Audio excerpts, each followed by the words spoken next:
fase orang berpikir tuh beda-beda. Mm-mm. Kalau saya dibalik dari anak pedagang yang sangat amat biasa aja, bisa ke titik sekarang. Kalau donor darah mungkin udah satu kecamatan itu yang dapat darahnya saya. Habis darah saya, Pak. Iya. Nah, karena kita berdarahnya di jalan, diproses.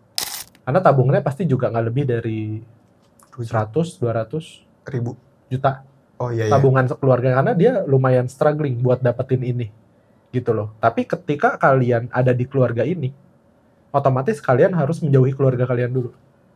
Yaitu kalian bisa dalam setahun tuh dapat 100 juta. Wah, ini daging banget nih, dengerin ya guys.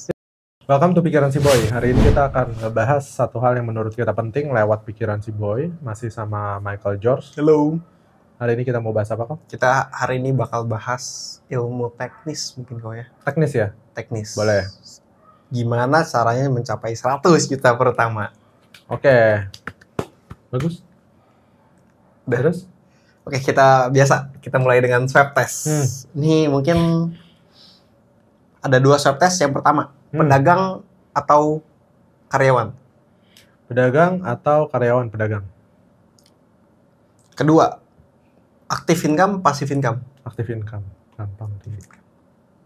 Menarik. Oke, nanti kita bahas di belakang deh, kayak Ya. biasa kok ya. Kita menuju pertanyaan pertama kok. Ya. 100 juta itu susah ya kok? Menurut aku. Hmm. Menurut aku nih, bukan menurut kok ya. Sama. Mungkin nggak sih betul. kecapai? Oke, kita bagi kelompokin dulu ya. Ya Kita boleh. disclaimer dulu. 100 juta pertama akan sangat amat susah tercapai jika gaji orang tua kalian di total berdua itu di angka di bawah 30 juta Bulanannya ya. bulanannya. Contoh mama 5, papa 5, 10 Itu susah. Tapi kalau orang tua kalian berdua itu bisa di atas 30, itu mungkin jauh lebih gampang. Kenapa saya disclaimer ini dulu? Kadang-kadang orang ngomong cara mencapai 100 juta pertama. Tapi mulainya beda ya. Tapi startnya beda. Kenapa start ini menjadi hal yang penting? Karena di video-video sebelumnya yang bisa kalian ambil insight-nya adalah fase orang berpikir tuh beda-beda. Kalau saya dibalik dari anak pedagang yang sangat amat biasa aja, bisa ke titik sekarang. Kalau donor darah mungkin udah satu kecamatan itu yang dapat darahnya saya. Habis darah saya, Pak. Iya. Nah, karena kita berdarahnya di jalan, diproses. Tapi kalau 100 juta pertama ketika kalian ditotalin orang tua kalian kurang lebih di angka 30 jutaan something, ya mungkin bisa karena ada transfer knowledge-nya dulu, ngerti. Kalau kamu kerja tuh orientasinya gini. Oh, kalau kerja tuh ngerti ada parameternya. Oh, kalau kerja tuh gini. Oh, kalau mau dagang gampang mungkin rasanya. Kita ngomong yang di bawah 30 juta dulu deh. Boleh, berarti ini judulnya dapetin 100 juta paling realistis ya kok ya? Ya, bukan, dia dapetin 100 juta pertama jika net income keluarga kalian di bawah 30 juta rupiah. Oke, menarik. Net income-nya di bawah 30 juta. Pertama, kalian itu tidak diajarkan untuk bisa berdagang umumnya. Dan kalian tidak ada yang ngomong untuk gimana cara dapat 100 juta dulu. Lingkungannya beda. Karena tabungannya pasti juga nggak lebih dari 100-200 ribu juta. Oh iya. Tabungan sekeluarga, karena dia lumayan struggling buat dapetin ini. Gitu loh. Tapi ketika kalian ada di keluarga ini, otomatis kalian harus menjauhi keluarga kalian dulu.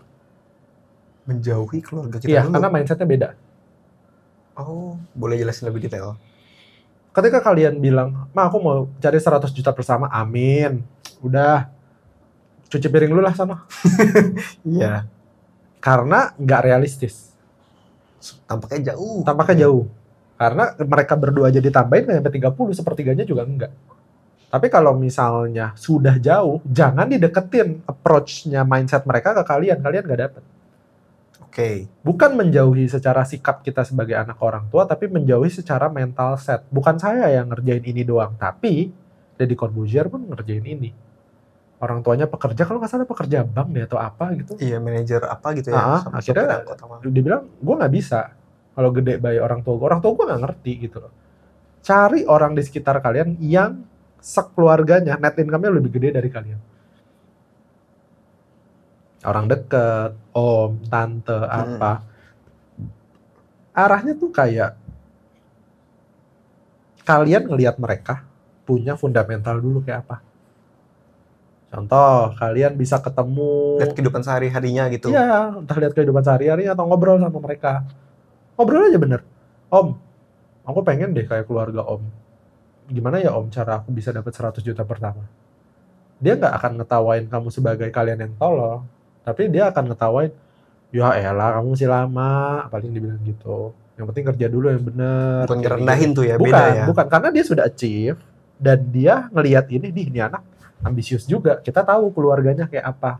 Dan itu yang saya dapat ketika saya ada di lingkungan orang tua murid. Yang orang tua murid ya jauh lebih kaya gitu loh. Ya termasuk kamu, termasuk orang tua atau keluarganya Gani yang menurut saya berhutang budi besar hitungannya. Ya mereka ngasihnya mental set. Mental setnya beda banget. Sebeda itu gitu loh. Dan ketika kalian ngelihat mental setnya mereka, what to do-nya adalah ganti dulu mentalnya. 100 jutanya mudah ini dulu. Oh, gampang nyari 100 juta gampang. Minimal nggak mental block dulu gitu mental ya. block dulu. Oh, dia ternyata bisa, tapi umurnya segini. Bisa nggak gue? Ya ini mental dulu nih. Udah beres mental, apa yang kalian submit terhadap kalian kejar? Contoh kalian punya ide, idenya cari 3 atau 4, pilih salah satu, yang ngotot aja dulu di situ. Kasih indikator ya kapan? Kasih indikator, bukan indikator, lebih tepatnya ngotot. Ngotot. Contoh, gampangnya deh, gampang banget. Kita mulai dari dimsum, biar gampang. Oke, dimsum. Dimsum kan pengolahan daging apa bisa dipelajarin ya. Kalian mental setnya sudah oke. Sepakat dulu ya, kalian keluar dari mental set keluarga kalian. Jadi step 1 tadi keluar dari mental setnya ganti lah ya. Ganti dulu. Cari yang emang lebih oke dan kalian tanya aja. Direct tanya. Om, aku pengen deh. Gimana cara dapat 100 juta pertama? Menurut Om gimana? Oh gini-gini, kamu harus gini. Kamu harus berani nyoba. Pasti gitu-gitu halnya. Itu terapin di kamu, oh ternyata bisa ya. Oke, berarti step 2. Step kedua, pilih ide bisnisnya dulu. Oh, ide bisnisnya nomor 2. Dulu. Atau kalau kalian kerja, ini agak panjang buat capai 100 jutanya, tapi minimal kalian bisa survive kalau kerja. Tapi kalau rasanya orang tua kalian masih cukup dan kalian kayak masih SMA menuju kuliah atau sambil kuliah, ya kan bisa nyambi nih sebenarnya orang kuliah tuh. Yeah. Bukan jadi, jangan tanya S1 nanti gue kerja di mana, tapi dari semester 4, semester 3, kalian udah tahu senggang, kalian ngapain? Udah gerak. Ya ini ya ide bisnis, anggaplah dimsum. Dimsum itu sepakatnya dimsum yang dijual 10.000 3 deh yang kecil gampangannya. Yeah. Biasanya net profitnya itu minimal tuh 50%. Goceng deh ya. Goceng. Atau bersih-bersih banget itu 3.000 deh. Jadi 10.000 3, net profit 3.000. Kalau kalian bisa jual dimsum ini, tanda kutip, kita hitung secara value, 3.000 kalian mau untung berapa? Sebulan. Sebulan. Gampangnya 100 juta kalian achieve dalam setahun. Berarti sebulan harus 8 juta. 8 juta dibagi 3.000. Berapa? 2.666. 26-an ya. 2.666. Dimsum. 2.600 dibagi 30 hari. 4, 5, 6, 90 set dimsum. Setiap hari gimana caranya kalian ngeluarin tuh 90 set dimsum, di mana setelah kalian bikin ide itu, kalian bisa dalam setahun tuh dapat 100 juta. Wah, ini daging banget nih, dengerin ya guys. Ya maksudnya sesimpel dagang aja dulu gitu, gak usah macem-macem. Karena gampangnya 90. Mana bisa sih orang jualan pertama kali 90, sepakat. Tapi bola salju juga belum tentu kalian cuma capai itu setahun, bisa jadi 4 bulan. Karena bola saljunya ada. Oh, 90 tiba-tiba ada kantor, satu kantor. Boro-boro 90 kan kita bulannya orang ini komplain, mana ada sih orang baru jualan langsung 90. Betul. Yeah. Dari kantin dulu 5, 10, pergi ke 3 kantin. Dari 3 kantin masuk ke kantor kantin. Masuk ke kantor kantin pindah, ada tempat olahraga atau apa, taruh. Harga 10.000 isi 3, estimasi net profit 3.000, 90 tuh mungkin kecapai di bulan pertama. Tapi bisa aja di bulan kedua, sisipin kertas, terima pesanan. Sisipin kertas, terima booking harian H-1 saja sebagai benefit ketika orang mesen dadakan. Bikin tulisan, terima order selain dimsum, bla bla bla, ditaruh di situ atau stiker. Harusnya jalan. 100 juta di pelupuk mata tuh gampang, harusnya. Kalau kalian punya mental set bener, idenya ngotot, bener-bener ngerti cara mainnya. Oh, dimsum nih makanan tersier. Gue nggak bisa masukin bareng sama orang jualan warteg. Gue bisa beda. Ya. Misal kalian turunin dulu, kapan sih orang makan dimsum? Oh, buat iseng. Orang kalau iseng beli apa selain dimsum? Beli kopi. Oh, jangan-jangan bisa nih gue titip di Starling 5 atau 10.000 kan masih nggak berat. Udah beres kayak gitu, udah diturunin, dieksekusi, diobservasi, yang ngotot. Dari kalau misalnya kata orang sales canvassing, ya kalian ketemu dulu orang kasih dua set misal atau 3 set di warung-warung tertentu, 90 per hari menurut saya bisa masih make dicapai. sense. Masih make sense. Jadi kalau misalnya bilang secara teknis gimana? Kayak gini. Tapi bedanya kalian mau apa? Mau dimsum, mau apa.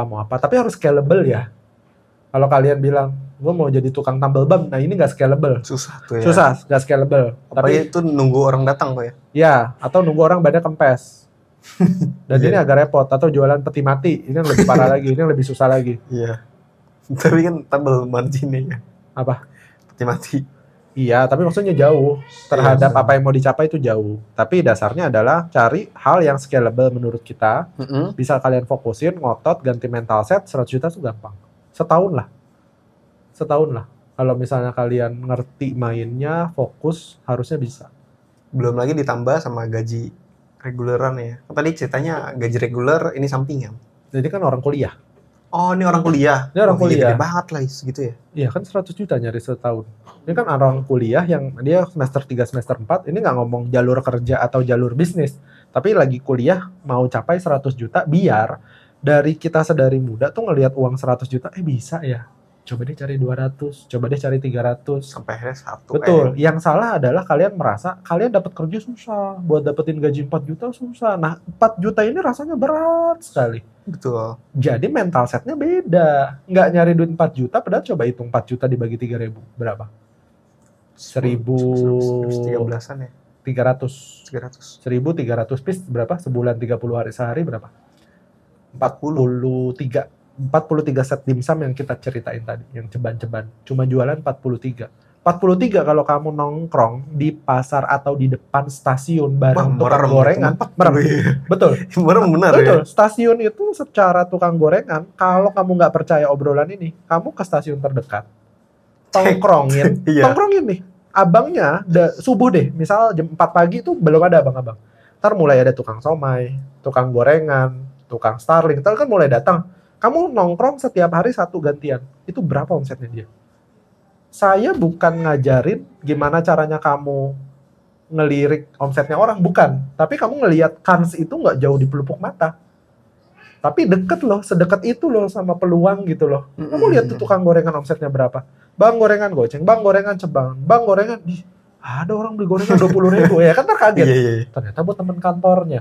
Bu nasi uduk segini, bu nasi uduk segini. Oh iya ya ternyata ekonomi muter ya. Kayak gini cara mainnya uang.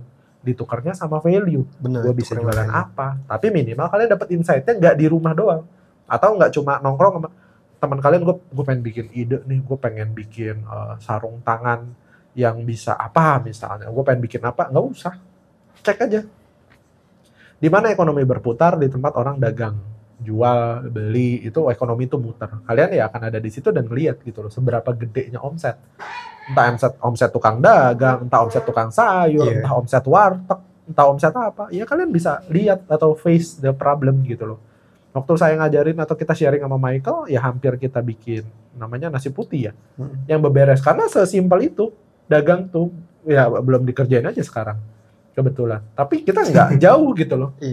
Diturunin pas dibikin masak segala macam kita udah trial and error, kebukti kan modalnya tetap segitu, harganya segini tapi orang dapatnya jauh lebih banyak, bisnisnya visible, dasarnya itu dulu visible ya, bisa dikerjain dan kita nggak ngerasa ngelihat tuh jauh. Jadi jangan pernah menyalahkan aduh gua nggak dapat kerja, lihat uang yang mau dicari 4 juta, coba alternatif lain jangan-jangan bisa deh, jangan-jangan bisa deh.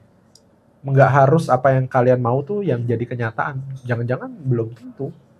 Jangan-jangan kalian bikin jualan kue, pastry, atau apa, itu bisa gede banget, going big gitu loh.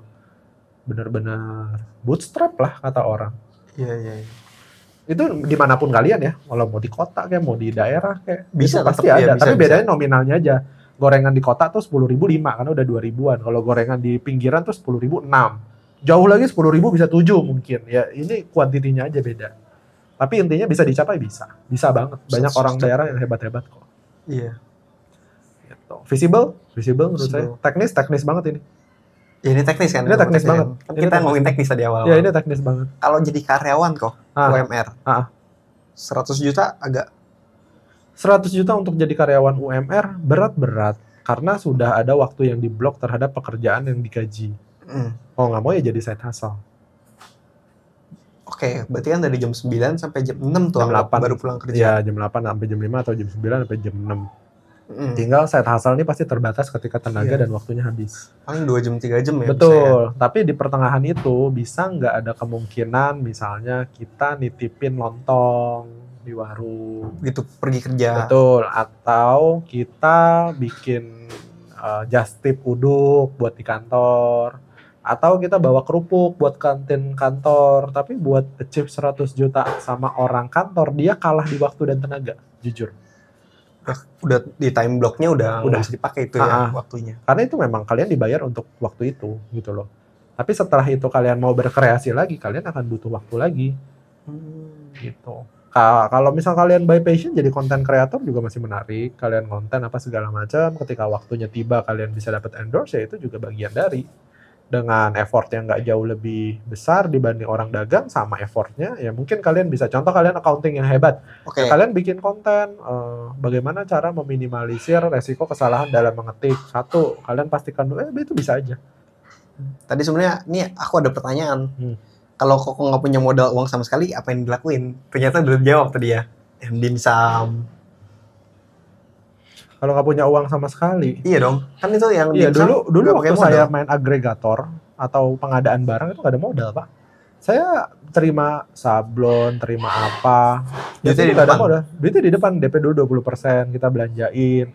Sama vendor sama-sama ngutang. Udah kelihatan jadi barangnya dipoto, tambahin 30%. Dipoto, tambahin 30%. Tambahin lagi udah mau kirim, tambahin 40%. Habis pengiriman jadi tambah 10%. Tapi saya ada yang ngomong kok.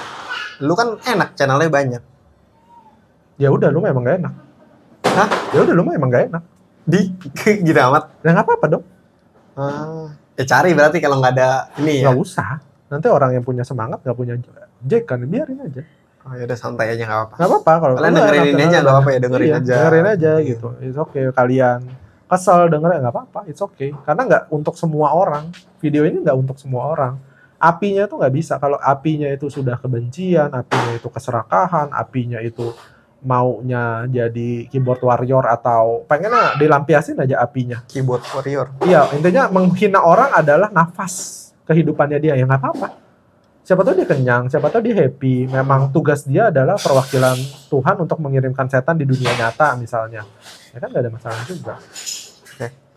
Gitu. Kalau zaman dulu Koko, atau enggak deh, kalau semisal mencapai 100 juta pertama, itu bisa ya kita jajanin buat diri sendiri sebagai pencapaian satu titik milestone tertentu? Bisa dong, karena kan intinya kita cari 100 juta itu kan untuk kebahagiaan tertentu. Otomatis kita kan harus ada achiever ya. Nah, zaman dulu nih pertama kali Koko capai 100 juta pertama, Koko jajan apa dah gitu? Itu sih sebenarnya arahnya. 100 juta pertama pasti dapetnya dari ngajar pada saat itu. Karena waktu Koko ngajar SMA itu yang Koko sibuk banget bisa diangkat 8-9 jutaan per bulan. 8-9 juta per bulan? Ngajar apa nggak? Ngajar kamu. Lah? Ngajar sama kuliah gitu. Oh, gede juga ya? Gede, dari kamu 400. Arthur 400, 800. Kamu Senin Kamis. Waktu setiap hari beda. Iya, itu belum setiap hari. Waktu setiap hari kamu 800 kayaknya. Saya ingat Koko. Arthur 800. Saya ingat Koko ya, Koko lupa. Apa? Aku juga. Kamu setiap hari bakal. Pokoknya intinya saya dapat 8 jutaan. Dipotong-potong sama biaya manajemen. Yaitu orang tua, sisa mungkin 2-3 juta kali ya. Buat Koko itu 2-3 juta. Apa sisa uang gede, biaya manajemennya gede ya? Gede itu, gede banget. Itu lucu sih. Jadi tulang apa? Itu mah bukan tulang punggung lagi. Iya. Tulang tengkorak kepala. Aduh, lucu. Sisanya dari situ, 100 juta pertama mungkin beres SMA itu udah beres, dapet segitu. Tapi ketika mau dijajanin, apa ya? Aku dulu suka beli sepatu. Waktu itu pengen punya Air Max yang mahal 2 juta. Udah beres punya Air Max 2 juta, masuk SMA negeri, sepatunya wajib hitam, dicat sama si tante. Sepatu 2 juta, dicat pakai pilok tuh bawahnya biar bisa dipakai sekolah. Iya, aku inget. Itu tahu tuh, itu berantemnya, ampun gua ngumpulin lama-lama tuh Air Max dicat sama hitam sama emak gua, dia nggak tahu itu harga sepatunya segitu, gua udah ngumpulin. Udah beres, beli apa lagi ya? Beli handphone. Iya lagi dulu ya, benar-benar. Aku baru ingat gitu. Udah handphone, kita selalu update handphone. Iya, selalu update ya. Handphone selalu update, teknologi tuh nggak pernah kurang. Terus game itu buangnya banyak juga. PC dulu kok ya kalau salah ya. Laptop dulu kalau udah SMA. PC tuh dari SD masih udah ada. Tapi laptop lah SMA tuh udah punya laptop bagus, laptop gaming udah bagus lah. Tapi ada hal yang harus dibayar kan, yaitu keinginan kita sebenarnya. Dan it's okay juga. Jadi kan ada orang, jangan alay lah baru punya duit segini belanja. Emang apa ya duit sendiri kok. Kecuali duit orangnya yang ngomong, ya jangan gitu loh. Tapi kalau emang kita belanja pakai duit sendiri, fase alay itu nggak bisa dilewatin. Nggak bisa dilewatin. Kita soalnya gitu ya hitungannya. Enggak, alay itu fase, percayalah. Aku alay itu fase. Alay berarti ya? Kamu pasti alay.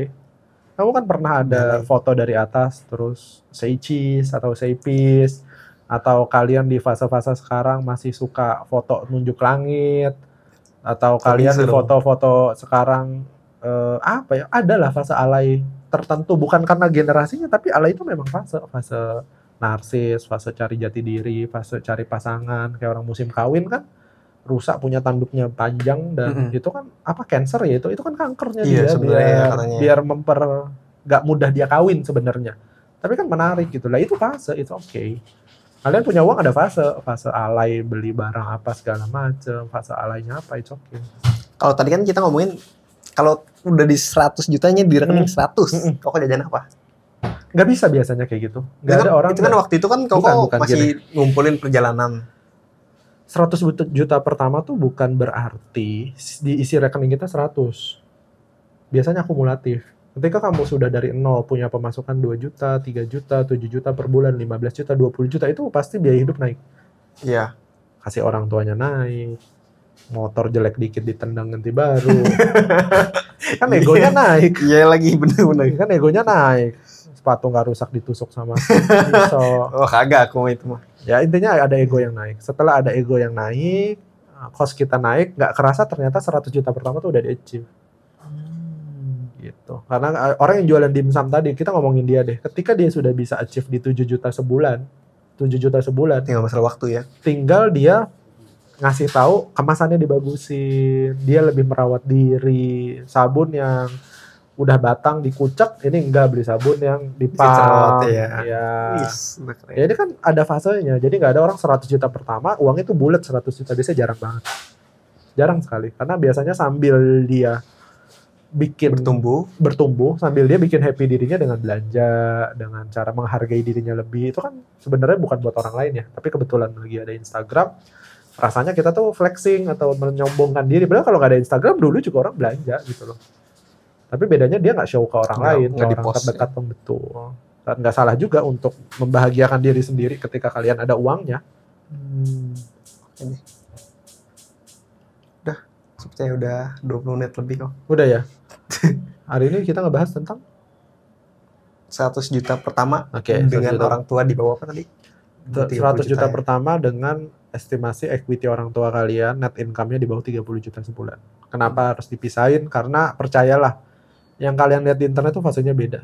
Nggak usah bilang, oh alay baru punya duit dikit ganti motor. Emang lu nggak tahu gue pakai motor rusak 16 tahun gitu loh. It's okay untuk belanja, it's okay untuk berproses. Tinggal fasenya di mana. Yang repot adalah anaknya kuliahnya di Prasmul misalnya, dapat 100 juta pertama dia ganti mobilnya 1,6 miliar. Itu yang jadi masalah. Karena baru dapat DP-nya doang 5%. Iya benar. Itu baru masalah. Tapi anak Prasmul pun kayaknya nggak gitu-gitu amat karena equity-nya sudah beda, fasenya sudah beda. Dan kalau kalian ngegeneralisir semuanya, kalian tuh akan terasa kecil, akan terasa bodoh, akan terasa nggak berguna. Tapi kalau kalian ubah mindset kalian untuk bilang, gue bisa kok. Oh ini gede loh, gue harus kejar. Oh ini gue harus paksa biar, gampangannya kalau saya cerita selalu ke Michael, kalian bisa ngegantiin nilai ekonomis orang tua kalian. Orang tua kalian pasti akan happy. Contoh Michael, misal orang tuanya bisa achieve 40 juta, 50 juta sebulan. Dia achieve di titik itu, orang tuanya udah lega banget. Udah nggak ada kendala. Kayaknya anakku bisa hidup deh. Gitu. Udah berhasil gedein lah istilahnya gitu ya. Dia udah bisa hidup sendiri karena orang tua tuh nggak mau dibayar balik sebenarnya. Tapi minimal dia bisa hidup sendiri tanpa nyusahin orang tua, atau orang tua sudah damai untuk bilang, anakku sudah di jalan yang benar. kayaknya udah oke gitu loh. Itu tujuannya itu doang, nge-standarin gitu loh. Tapi kalau kalian di atas 30 juta per bulan, bisa jadi maturity kalian berbeda. Ada tuntutan dari orang tua kalian punya modal, bisa jadi ngelanjutin usaha, buka cabang, atau kayak teman saya, maknya toko bangunan, anaknya dibukain toko cat. Ya, dengan equity berbeda, semuanya akan terasa berbeda. Nggak ada yang pakemnya sama atau pasti tuh nggak ada. Itu aja sih, takut kepanjangan lagi. Jangan lupa komen, like, dan subscribe video ini, biar kita juga bisa lanjut bikin video dengan happy. Semoga aja bisa bermanfaat buat kalian. Dan buat yang nonton ini, saya nggak tahu kalian di fase apa, kalian fit inin aja sendiri. Semoga sesuai dengan harapan kalian. Thank you banyak yang sudah nonton, semoga bermanfaat. Bye-bye. See you later.